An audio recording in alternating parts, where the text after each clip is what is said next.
Good morning, good afternoon, good evening. I hope I've reached you at a positive moment. Today we're going to cover the first parts of your business plan. So we're going to deal with two. You're going to deal with, first, what problem are you solving?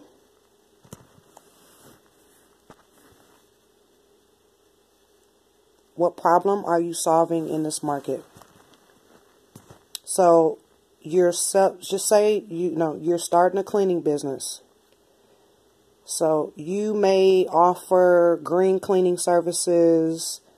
Your service may also offer laundry, additional laundry, drop off, pickup, something unique that you'll be offering different that kind of sets you apart. But it's the why. It's the why you're going into business. What problem are you solving? Not your own problem. I want more money. No, not that problem. What problem are you solving for the customer or the client? So this is something you kind of think about, and then you write and you rewrite and you think some more and you rewrite. And hopefully you have a person that's critical enough to point out your mistakes and kind of correct you. Someone that's going to read this thing over. It's only a paragraph, but it really needs to be to the point. Every word needs to count. And instead of having an anxiety attack about this, just take time and think. Think, write, think, rewrite, proofread, rewrite, and maybe rewrite again. I don't know. Products. You're selling products. If you're selling something physical, why is your product the best? Or why your product? Why? And how will it help the client or how will it help your customer to buy your product? How will it be helping them? What problem are you solving? Secondly, you want to look at your market analysis. I will include some links in the description box. One's to entrepreneur.com, my favorite. Also, they have a magazine, Entrepreneur. Then BP Plans has an article on market analysis. Those two should be enough. I'll go to my county's website, or when I'm working with the client, I'll go to their county's website, their state website, and get all of the resources about demographic type stuff off of those sites. Then I can go to Wikipedia and also Google and try to match up, see how close all of those numbers are. So you're looking at who's your customer? How old are they? How much money do they make? We know they live within 5 or 10 miles of your office, or, if you have a store or you're leasing an office. And even if you're a consultant and you're just kind of meeting people out, you still kind of want to be close. I mean, I know when you're hungry, you'll drive wherever, to satisfy your client. But, you want to be within that 5 to 10 mile radius. And those are the people that you're kind of going after, and everyone else is bonus. That market analysis will give you some numbers to work with that will help you a little bit down the line as you're completing this plan. Getting those two things will consume some of your time, and you will be amazed. This will let you know. We're assuming that you kind of already did your startup costs, but I will do an audio video session on that. You know how much you have to spend, and maybe you don't know yet. It's fine. But you may have a little rough idea in your mind. But then this will help you kind of know, or this will help you set some goals. Okay, my first year this is just, hypothetically, my first year you say I want 150 customers, and I want at least 30% of those people to be repeat customers. And then I want at least 10% of those people to buy my highest priced product or service. And so now you're breaking things down. You're setting goals. So after your first year of business, you can go back to that and say, what did I say I wanted? Did I get it? Oh, wow. I exceeded my goal. Or I didn't make my goal. Let me see what I can do differently. That's why when people say, oh, you don't need no business plan, it blows me. I'm like, what? How could you not, like, I don't get it. I get like spending a bunch of time on it and then not ever going to do nothing. I totally understand that. But not having a business plan at all, for me, it sounds so weird. But yeah, that plan, that market analysis will help you get to that level where you can be setting those goals.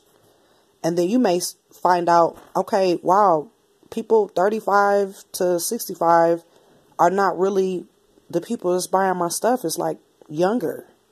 So now you kind of change your marketing scheme based on what you see after that first year. So those are two things that should occupy you. This is kind of a short and sweet video. It took me a little while to do it. And I say video. I know y'all only hear me talking, but I want you to go and do this stuff. Don't watch me in the video. I know I'm cute now. I'm not bad looking. But be sitting looking at me in the video. Just listen. If you wrote down what I just said, click the descriptions. Click the links in the description. Bookmark those. Even if you can't read them fully today or right now, bookmark it. Go back to it when you have some time. Read those articles. Write down the key points. And then start going. Go to your county website. Go to your state's website. Look up your demographic for your area that you're trying to do business in. And start getting that information compiled and writing it down. And thinking about how you're going to solve your customer's problem. What problem are you solving for them? And not just, oh, I'm going to clean the best ever. I'm going to clean better than ever. No. Well, you noticed that you don't see many advertisements for green cleaning in your area. So you want to bring green cleaning to that area. You think that you'll be helping the environment. You think that the products that you'll use will be top of the line, and you know, and we're just dealing with cleaning. So you're pointing out why you're going to be in business and what problem you're solving by going into this business. And it's going to seem weird. That first sentence is probably going to be hard to get out. I feel kind of sorry for y'all, but I write business plans. There's plenty of people that write business plans. Excellent business consultants you can get with. If you have the extra cash and you don't want to just spend all this time in this area and you're ready to go, I have my email in the description box. I do work nationwide. Thanks to technology, we can do FaceTime and have consultations over the phone, and of course email and talk as much as we can to get it to personalized to you. The last thing I want to leave you with is don't use templates and other people's words. Even if you say, I'm going to switch it around and make it my own. No. The only layout that you can kind of everyone kind of has is the startup expenses. That wording kind of really doesn't change. That format, that layout kind of really doesn't change. Your numbers will be different, but that layout doesn't really change. But steer clear of that. Don't read too many plans, but read a couple. Get like a clear picture of what the plan looks like. And yeah, they're kind of long. Some of them are really long, especially like technology companies and things like that. Yeah, they could be long. A lot of analysis there. They have all type of numbers and statistics and all type of stuff they've put in there. And some of that stuff will be in yours too. But it will be unique to you. And remember, this is the short and sweet one. That's more so for you and your employee, your inside group. This is the one that you'll use as a template. You can use your own template, but you can use this one for the one that you'll write for your investors and things. But this is the first one. I'm really excited for those of you who are listening and are getting off and going to actually do this stuff. I'm making these little series session things for you guys. As far as the video part, yeah, it's a video that you're listening to, which may seem weird. You could be washing your dishes right now. You could be doing so much stuff and listening to me and getting this information and not feeling like you have to sit here and watch me sitting in a computer chair or wherever I decide to have my background and, kind of getting distracted. But those are the two things that you could be doing. Happy trails on that. I kind of feel a little sorry for you guys writing that part about the problem solving, because I've sat in my chair for some hours and hours thinking and writing very little. So don't feel bad if it doesn't come right away. Even if you have to ask yourself some questions. The biggest question, I guess, is what problem are you solving? What problem will your product or service solve? That's the biggest question. Answer that. And then the second thing that you do is just go get those numbers of the people in your area. Who are your customers? Figure that out. Who will be buying your stuff? How old are they? How much money they make? Where are they? I even say, hey, where do they hang out? Where can you go and get them marketing material and advertising stuff? Where do they hang out? What do they do for recreation?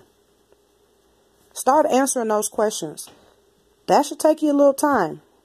The next session, we're going to cover a few more of the beginning phases of the business plan. I'm not going to go through the whole deal. I'm going to let you guys do some hard work as well. There's plenty out there on the net. And again, if you have the extra money to hire a business consultant to help you along the way, great and wonderful. But if you're cash strapped, you don't have this money for that, go, to have someone write you a business plan. This will save you. You can take this $300, $500. I think some of them can charge, upwards of $1,000 and things.